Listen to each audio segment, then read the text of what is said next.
July 5th, 1919, the Leicestershire countryside. Annie Bella Wright, just 21 years old, a factory worker, was found dead on the ancient Via Divana Roman road. She'd been shot straight through the face. And the suspect emerged almost immediately. Ronald Light. He was a 33-year-old mathematics teacher, a WWI veteran, and he was seen riding a very distinctive green bicycle with Bella just hours before she died. But despite what seems like overwhelming evidence, he was acquitted in June 1920. And the case is still, a century later, technically unsolved. Bella was found by a farmer, and right away the scene was just compromised. Yeah, the initial report was a fatal fall from her bike. But a much closer inspection revealed the truth. A single, terrifyingly precise bullet wound right below her left eye. And the bullet itself told a story. It was a .455 caliber service revolver round, military issue, not something you'd find on a farm. The physical evidence just kept piling up, didn't it? It really did. A dead carrion crow found nearby, which seemed odd at the time. And Light, meanwhile, he just retreated into a wall of lies for months. He denied even owning a bicycle. Until the river soar started giving up its secrets. In February 1920, the frame of that unique green bike gets snagged by a tow rope. Serial numbers all filed off. But police were able to trace it anyway, directly back to Ronald Light. And the dredging continued.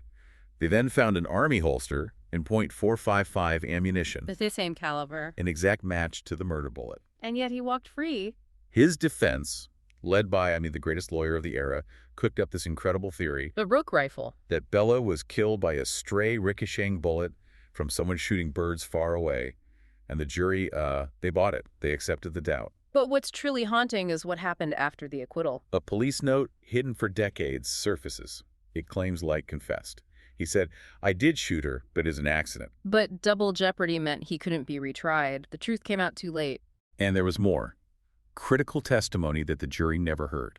About a clear predatory pattern. The fact that Light had pestered 2 other young girls on their bikes earlier that exact same day. The judge ruled it inadmissible. So Ronald Light changed his name. He lived as a recluse, a free man, and died in 1975 at 89 years old. And the question that hangs over this case is, did this educated veteran use the chaos of post-war Britain and the brilliance of his lawyer to get away with murder? Welcome to Whispers of Crime. Follow Whispers of Crime on Apple Podcasts, Spotify, iHeartRadio, Spreaker, and other podcast platforms for daily updates on every crime. And subscribe to our YouTube channel, Whispers of Crime. To really get to the heart of this, to understand the injustice of it all, we have to start with Bella Wright herself. Not the mystery, but the person. Right. Because in 1919, she represented something new, didn't she? A new kind of woman in Britain. Absolutely. Annie Bella Wright, 21 years old, the oldest of 7 kids. Her father was an agricultural laborer, couldn't even read or write. But Bella was, she was making her own way. She had agency. She had a life she was building for herself. Exactly. The Great War had changed everything, especially for working women. Bella worked the late shift at a rubber factory, Bates & Co.'s St. Mary's Mills in Leicester. That meant she had her own money, her own independence. A level of independence her mother's generation could, only have dreamed of. And her bicycle was the symbol of that. It was her freedom, wasn't it? It got her the 5 miles to work. It let her visit family in other villages. It was everything. And it's just so tragic that this symbol of her freedom is what ultimately put her in this isolated, vulnerable position on July 5th. She had a future planned out. She did. She was engaged to a man named Archie Ward, Royal Navy stoker serving on the HMS Diadem. She had her life ahead of her. And that day, she just cycled out to the village of Galby to see her uncle. And it was on the way home from that visit that her path crossed with Ronald Light. Around 6:45 in the evening, near the crossroads of Galby and Houghton Lane. Light's story was that he saw her having trouble with her bike. He claimed she needed a spanner for a loose free wheel. Right. He presented it as this, gentlemanly act of assistance, a complete chance encounter. But the details just don't add up, even from the start. They really don't. He didn't even have the right tool, but he offers to ride along with her anyway. So they cycle together back to her uncle's cottage, George Measure's place. And that little window of time, when she's inside with her uncle and Light is waiting outside, that's where the first red flags appear. Huge red flags. Yeah. George Measures testified later that he didn't like the look of him. He felt suspicious, like there was something off about this stranger waiting outside his cottage. He found him intrusive. Yes. And this is where it gets really telling. When Bella comes out, Light says to her, Bella, you have been a long time. He uses her first name. But inside, Bella had just told her uncle she'd never met the man before in her life. Exactly. This contradiction is it's chilling. He knows her name, but she's telling her own uncle that he's a total stranger. It suggests she was already deeply uncomfortable. She was trying to manage the situation, trying not to cause a scene, but also signaling her unease. I think so. She even joked to her uncle that she would try to give him the slip on the way home. A joke that it's heartbreaking to hear now. She tried, but she failed. They left Galby together at about 8:50 p.m. And just 30 minutes later, at 9:20, her body was found. By farmer Joseph Cowell on Gartree Road. The old Via Divana. Her face was covered in blood. And this is where the investigation immediately goes wrong. A catastrophic failure, really. A local doctor, Dr. Williams, shows up. He does a quick cursory exam by candlelight on the side of the road. Candlelight. And he just assumes it was a fall, a fatal hemorrhage from crashing her bike. And based on that snap judgment, they move the body. So the crime scene is destroyed. Completely. Before any proper police work could be done, the body is loaded onto a pony and trap and taken to an empty house. If it wasn't for one man, that would have been the end of it. P.C. Alfred Hall. P.C. Alfred Hall, 31 years old. He heard the doctor's report and, something just didn't sit right with him. He was meticulous, far ahead of his time. So he ignored the official cause of death. She did. He went back to the scene at first light, 6 o'clock the next morning, and started his own painstaking search of the area. And he found it. The proof of murder. He found it, 17 feet from where her body had been. A small piece of lead, slightly pressed into the dirt by what looked like a horse's hoof.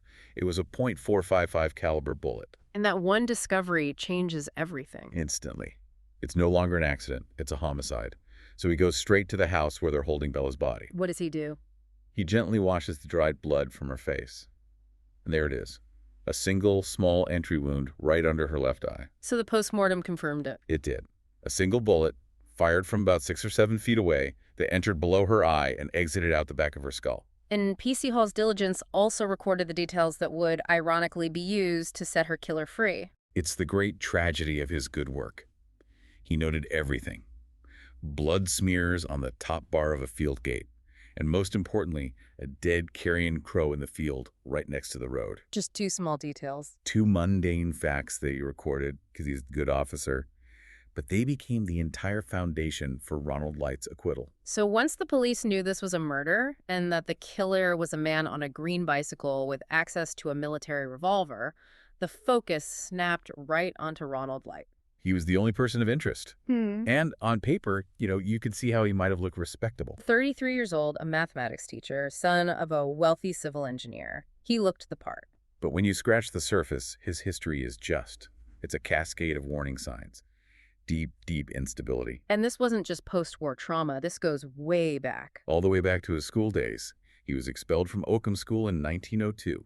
He was 17. And the reason for the expulsion? It's described in the police files as lifting a little girl's clothes over her head. This is a documented early sign of sexually inappropriate, aggressive behavior towards children.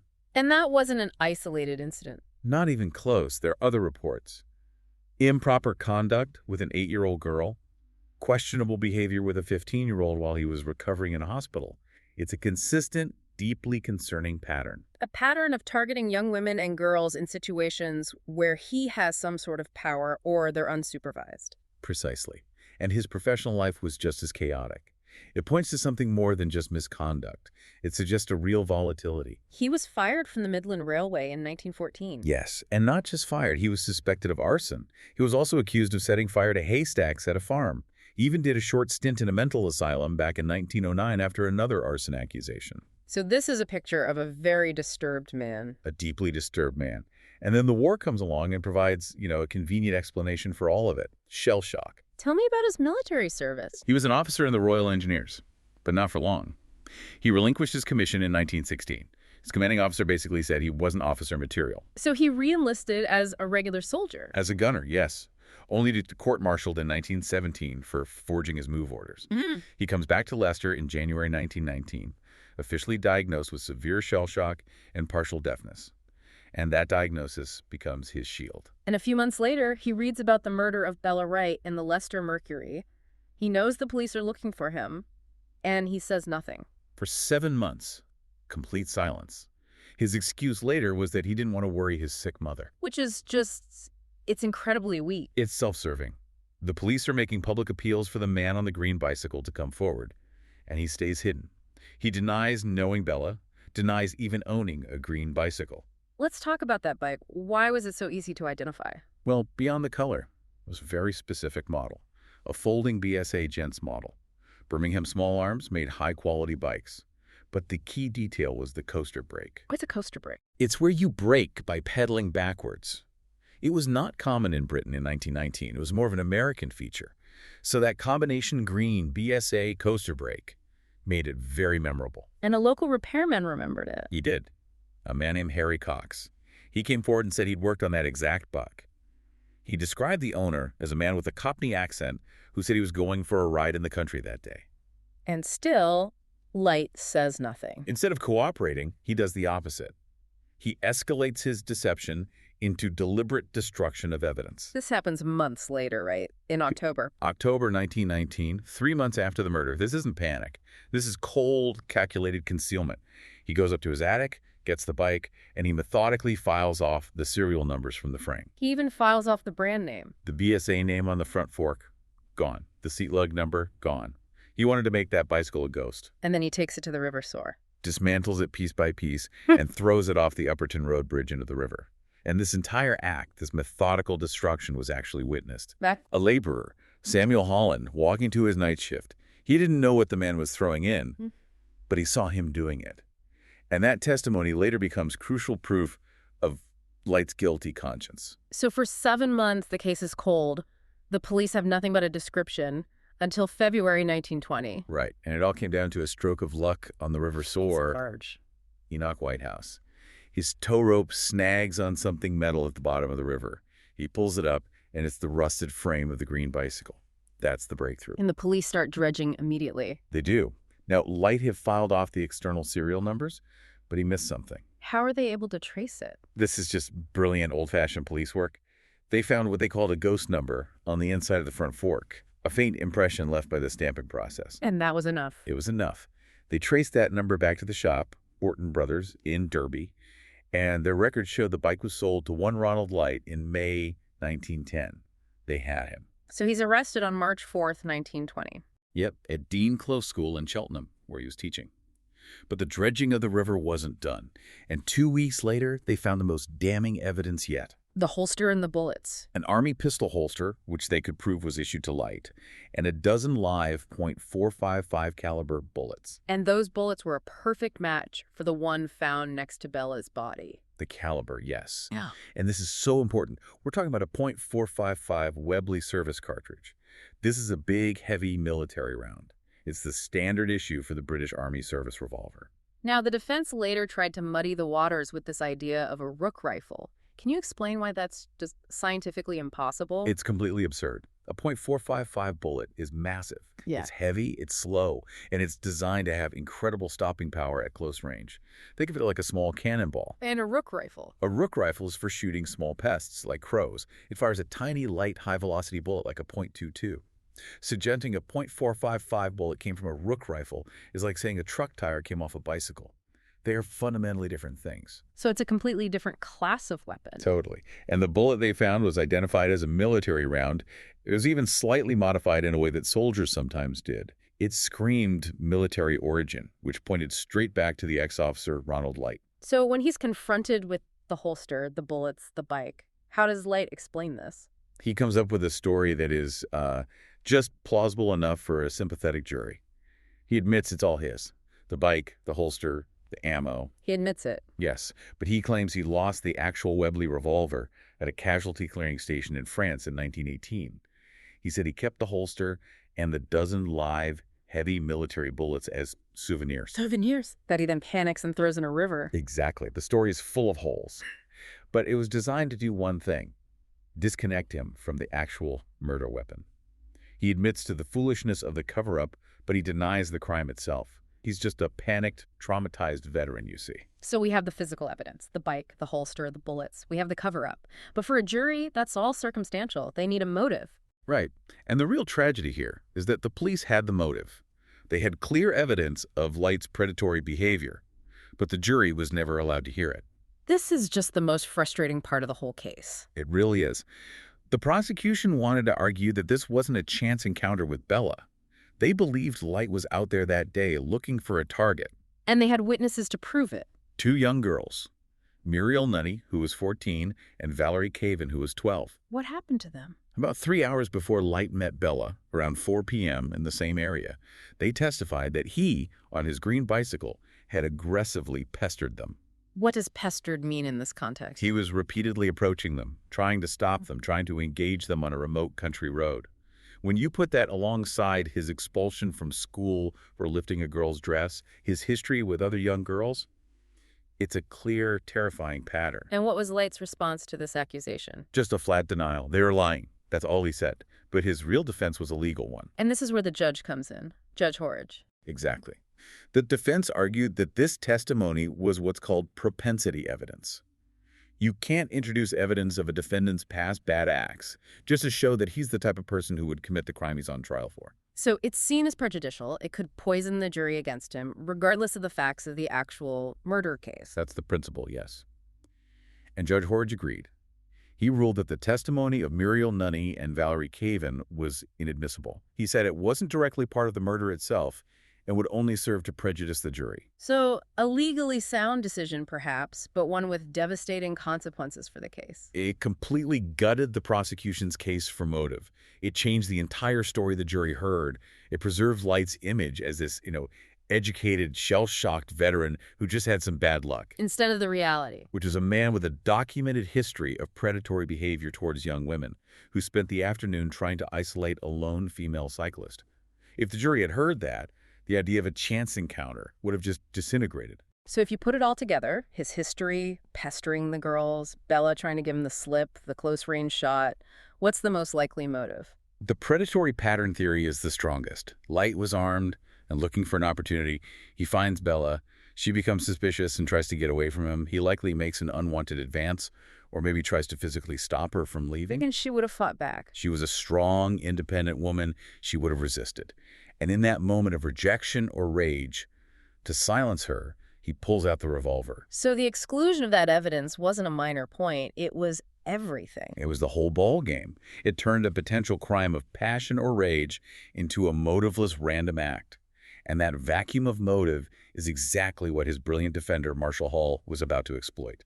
Don't forget to follow Whispers of Crime on Apple Podcasts, Spotify, iHeartRadio, Spreaker, and other podcast platforms for daily updates on every crime, and subscribe to our YouTube channel, Whispers of Crime. The trial at Leicester Castle in June 1920 was pure spectacle. It was high drama.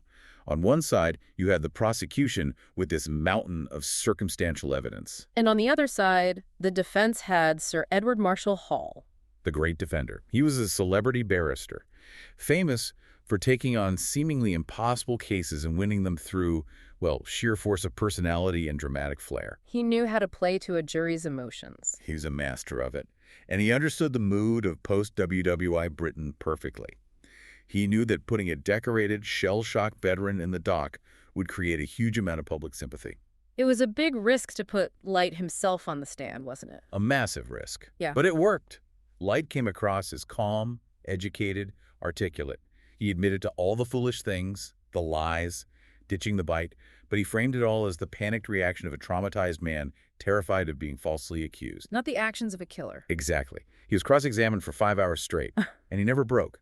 He stuck to his story about losing the gun in France and just happened to part ways with Bella before she was killed. So Marshall Hall's strategy wasn't to deny the facts. No, that's what was so brilliant. He conceded every single point the police had proven. Yes, Light was there. Yes, the bike was his. Yes, he threw it in the river. But he completely reframed the intent. He called it a confession of folly and weakness, not a confession of guilt. And he hammered on the lack of motive. Over and over. Why would this respectable teacher randomly shoot a factory girl he'd just met? She wasn't robbed. As far as the jury knew, she wasn't sexually assaulted. Where was the reason? And to fill that void, he introduced his own explanation, an alternative culprit. Yes, the ballistics trick. The absolutely sensational but highly unlikely rook rifle theory. He used the police's own evidence against them, the dead crow that P.C. Hall found. Exactly. Hall stood up in court and painted a picture. He said the bullet that killed Bella must have been a stray shot from a distant farmer or a gamekeeper shooting at crows.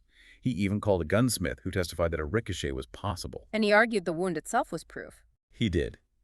He claimed that a direct, close-range shot from a heavy .455 revolver would have caused a much more grotesque, disfiguring injury. He argued the bullet's clean entry wound suggested it had lost most of its energy traveling a long distance or after hitting something else first. And we know now, ballistically, that's nonsense. But in 1920... In 1920, to a jury of laymen, it sounded plausible. Marshall Hall didn't have to prove there was a mystery shooter. He just had to plant the seed of doubt, the possibility of misadventure. And the jury took it. They did. They only deliberated for 3 hours before coming back with a not guilty verdict. And the reaction in the court was enthusiastic. Emotional enthusiasm, according to the reports. The class bias was just so clear.